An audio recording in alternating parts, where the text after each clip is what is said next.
Happy Thursday, Sunrisers. Welcome to the Roundtable. I am Shelly-Ann, and joining me this morning is my co-host, Kirk. Hi, Ghetto Kirk. First time on the Roundtable with Ghetto Kirk. Good to see you, darling. And of course, the one and only, who's no stranger to the Roundtable, Miss TK. Tony K. That's what the TK is for? Tony K. Dawkins. Yes. Welcome to the Roundtable. I didn't know that was Tony. I thought it was some really obscure name that you didn't want anybody to know. How do you do? Oh, so good. It's so good. Locks. It's good to be here. Yes, man, it's a good time. It's been a very, very busy week for me. I'm in the middle of a school tour, so I'm very excited to be with the young people. But, you know, we've got to see what's going on social media. The young people on there. Let's go to the social bus. Okay. Let's go. Today, I want to tell you about my grandma, Rita Marley. There would be no Bob Marley if there was no Rita Marley. I think it's a responsibility to really platform my grandma's story because she isn't often spoken about in the shadow of my grandfather. And it is important for other young women to see themselves in the struggle, but also the liberation and the success that she has been through. People relate to her music because of the messages that call to your spirit, to heal, to see your own light, to work together, to be collective, and to be patient with yourself and your own evolution. What makes my grandma a rebel girl is her fearless pursuit of herself in the face of so many challenges. She never gave up. Now that I've told you a little bit about my grandma, it's time for you to do your research. Rita Marley, she's everywhere. Wow. Yes. I really loved that video. And what I love about it is the fact that I personally believe that Rita Marley does not get her flowers the way she should. And a lot of the times when we talk about Rita Marley, we always talk about her in relation to all of the things that Bob Marley did with all of the women. And she's always just a part of that. When by herself, as a standalone figure, Rita Marley is an icon, and we need to give her the respect she's due. What say you? Absolutely. I mean, she's a powerhouse, and such a musical powerhouse consistently for decades. You know, she was not just a backup singer. She was a powerful woman in her own right, made a lot of moves, a lot of waves at that time. I absolutely agree with you. She needs her flowers. Yes, man. While she's alive, too. We'll have to do that after, you know. Yes, Kurt. They say every great man, behind him, there is a supportive and nurturing woman. And I think, yeah, she plays that role very well, and she is her great standalone as. Of course. Yeah, man. Big up Ghetto Kirk, She's of right. course. Of course, no, man, for real. But, you know, we have a whole heap of things and a bag of things, so we can see what is in the bag of things.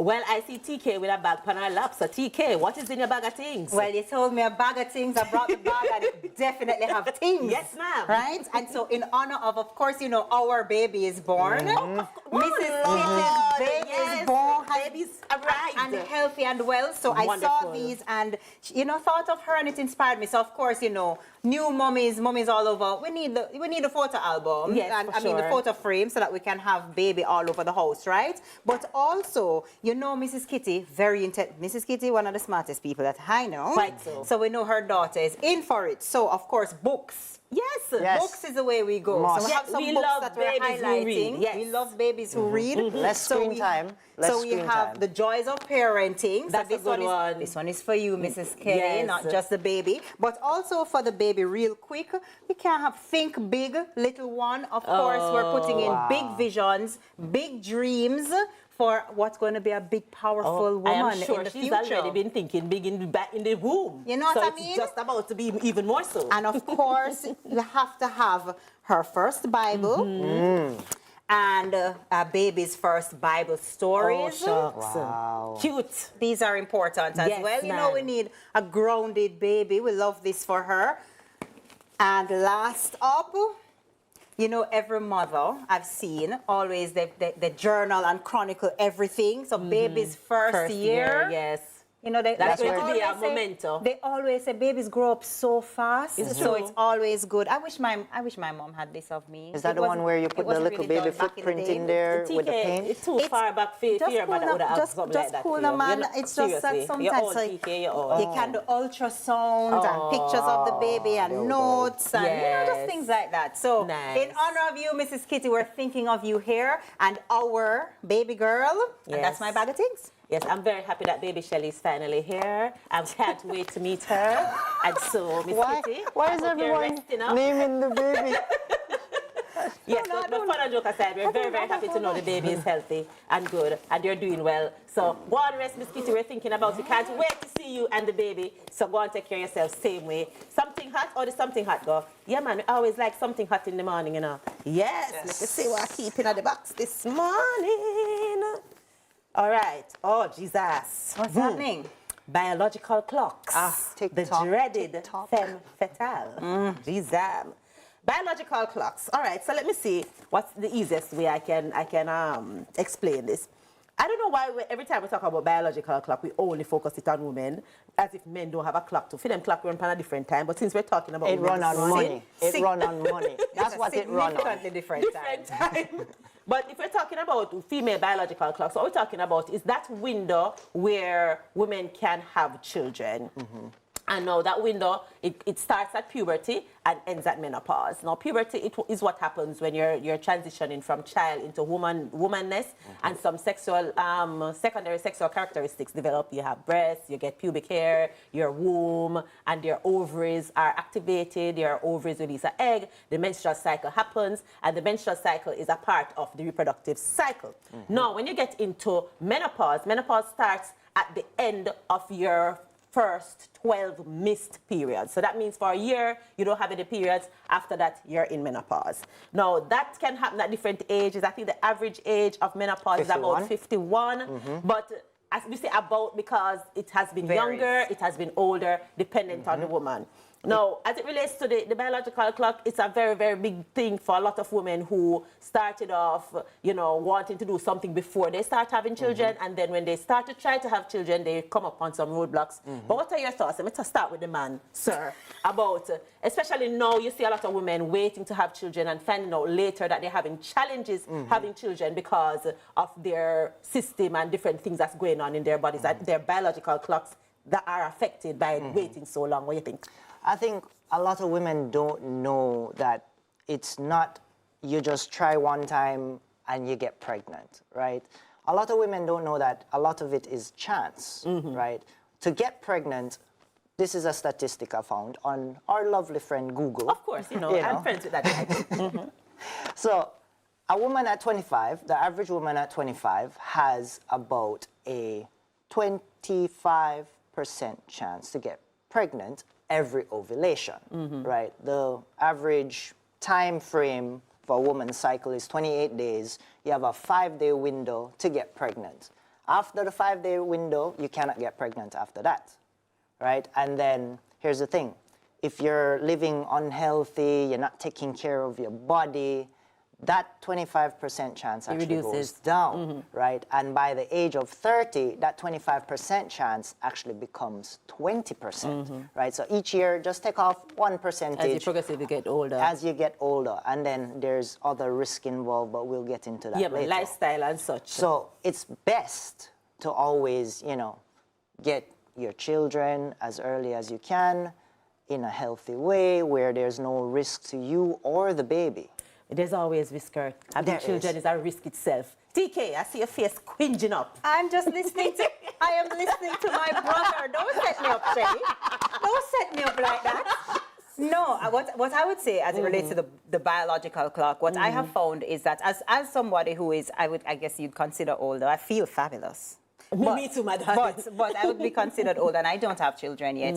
What I have found with my network, who also doesn't have children, is that the biological clock can sometimes make women make questionable decisions, especially as it relates to partners. They can use the word fool, you know. It might apply. I can't say fool. We but don't judge around the table. We don't judge. It's not a foolish. It's just questionable. And they make decisions that they probably wouldn't normally if they thought they had some more time. Options, right. But because of the clock and everybody around them having the babies and the baby showers, and you feel like, this might not be the guy, but it's my time to have a baby. Let me just do it. And I find that sometimes that makes, for some misaligned partnerships, marriages, and, futures.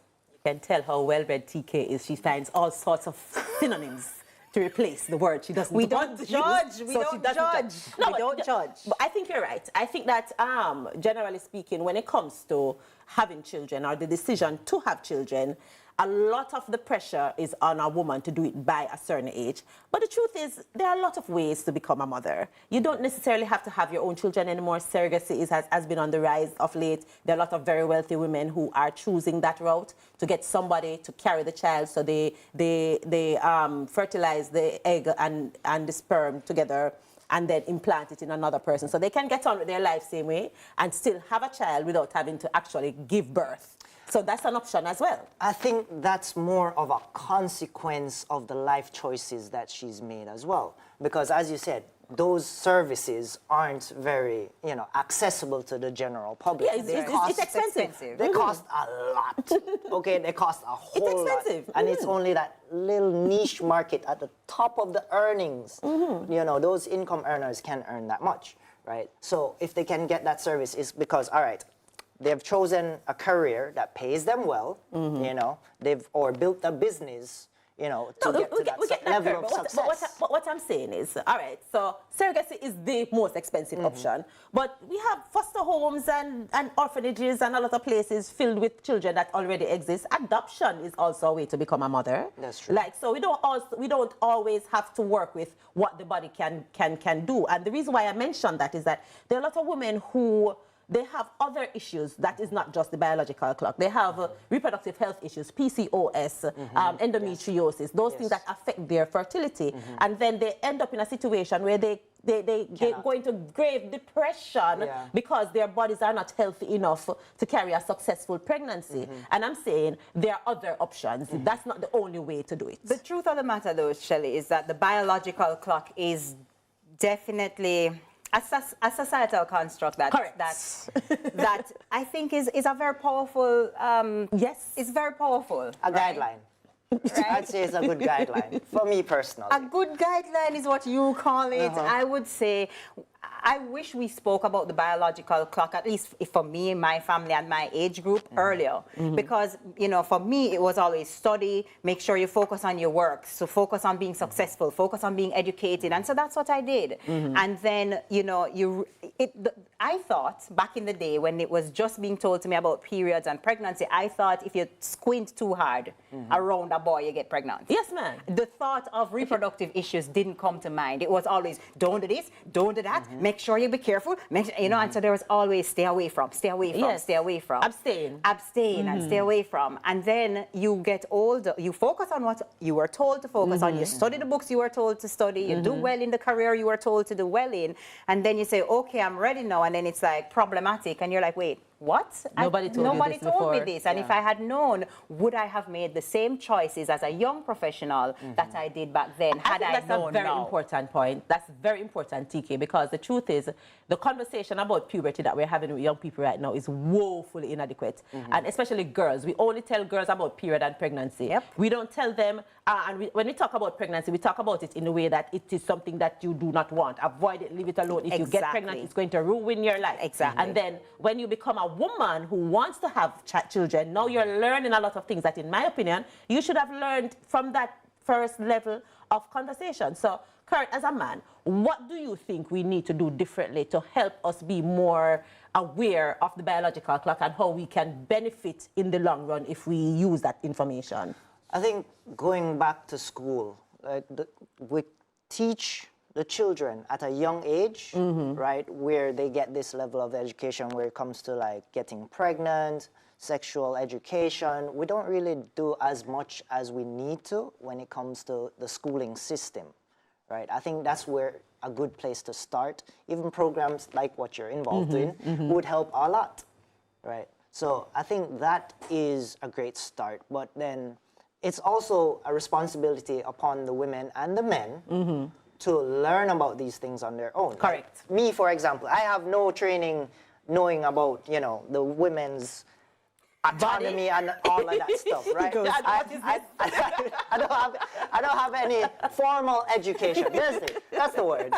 Formal education regarding that stuff. But then, because of resources like YouTube and everything that you have online, I've learned a lot, whole lot. Yes, regarding women's body. I want your enough more your ear because I like that. But we have to go to the break. We'll be back after this. Welcome back to the round table. This morning, our topic is the dreaded femme fatale biological clock. And, you know, we're getting into the conversation this morning. Kurt was finishing a point. Listen, we don't have enough time for all of this. I blinked and looked at the time. I was like, all right, final thoughts? You know, you're right. So since we don't have enough time, let us talk about the fact that right now, countries around the world, including Jamaica, are complaining that the birth rate is very low. And some of them are concerned that it is too low because we don't have enough children being born to fill the labor demand in the society and can keep the civilization running. And the truth is, a lot of women have chosen not to have children. Not to delay having children, just not to have children, period. Rich anti-vibe present. So what do you think about that? What do you think about the fact that so many women have decided not to participate in this activity, which is considered their job of a woman? What's typical is the women who have chosen this, right, to me personally, they would be a good model in terms of like where their mind is. Right. Right. So I think a lot of women who are choosing that path are very capable and smart, strong-minded women who are doing this, right? So the people who I think are less fit to be mothers are the ones breeding up. So you think so we need to switch around the team? We need to switch around the roles a little bit. Why? Yes, TK? And on that note, and on that note, you know, what I say to that is I think that women choosing to not have children is a variety of things, and I think the main ones are the economy. Yes, I think now that people are like, listen, I don't know how I buy in a house, I can barely buy the food I want, I can barely live the life that I want, how am I going to add a child to this equation? That's a thought that has definitely run through my mind, which is one of the reasons that had me delayed. So there's that. But I think there's also a movement away from the expectation. It's almost like, you know, our grandparents, great-grandparents, you know, a woman was to have children, and that's how it was supposed to be. And I think that with, you know, education and just, you know, modernization, women are like, you know, no, I'm not doing that. That's not what I want. That's not what I am choosing. And so it's almost like in protest. So, so what about the people who would say that's selfish? Because I get that all the time. I say you're selfish. You're supposed to have children and be fruitful and multiply. But Shelly, most people who say I'm having children, most people when I say no, I don't have any children, they say, so who's going to take care of you when you get old? Yes. That's selfish. You're not getting away with that train of thought with, like, in an Asian household, you know. Your parents are literally on your case. Yes. On your case. Go. You escape the pressure all this time? Listen, I've been more of the Western mindset. But so you blame it on Western culture? No, I don't. Right. But what I'm saying is I would have put having children on my part a little bit down the line in life because I'm a man. Right. I need to get my money right. That's my clock, right? I don't have a biological clock per se until I get to like 50s, 60s and later on. I have a money clock, right? I need to get my money right. I need to be able to take care of myself, my wife, and my future children. That's what you tell your mother when she asks you, how come she not getting grandchildren from you yet? Listen, she's been pressuring me from I was 17 to get married. Oh. Okay? All right, so we're going to find out more about Kurt life off the air because it appears we're out of time. It flies so quickly. I wonder if you have time for final thoughts. Quick and fast, TK. All right, real quickly, my final thought as it relates to the biological clock. Do not make the biological clock make you make questionable decisions. I know that it's almost pressuring to have children. I would always encourage women, ask the question, do I want children or do I think I'm supposed to have children? Because I know a lot of women who've had children because they're like, well, it's that age, it's that time, and it's my duty. And then they find out, you know, this really wasn't for me. And had I known what I know now, what I, you know, knew that, you know what I Yeah, mean? man. Yeah, man. Yeah. We know Then make a different I would choice. have made a different Yes. choice. So be careful, and whatever you choose, it's your choice, and nobody not And to you chat have to to you. live with it. And nobody not to chat to you. No Yes, man. judgment. Choose Yes, sir. wisely. Children are for a lifetime, right? And also your partner, key role, right? If you don't have a good partner, don't have children.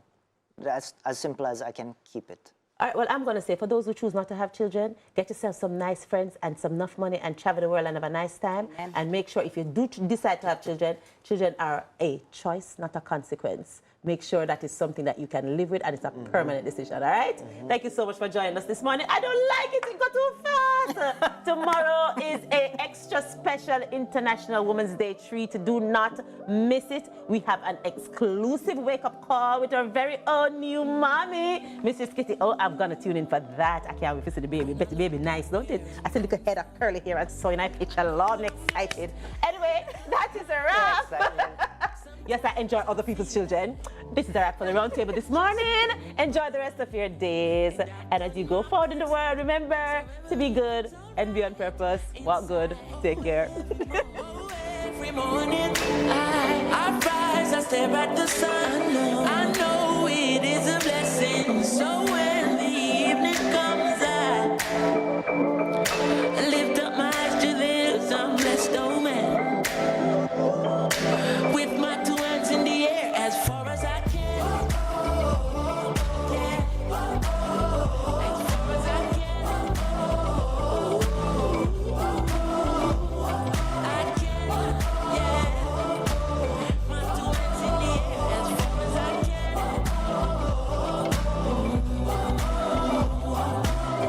Oh, every morning I rise, I stare at the sun. I know it is a blessing.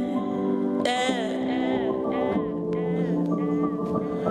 Lift up my eyes to this blessed old man. Ooh. Sometimes I'm lost and far from home, but I'll find my way. I follow my heart, I know I'll be found someday. While I'm lost, I learn and live. What do you say? Let's have a good time until that day. Oh, every morning I rise, I stare at the sun. I know it is a blessing. So when the evening comes, I live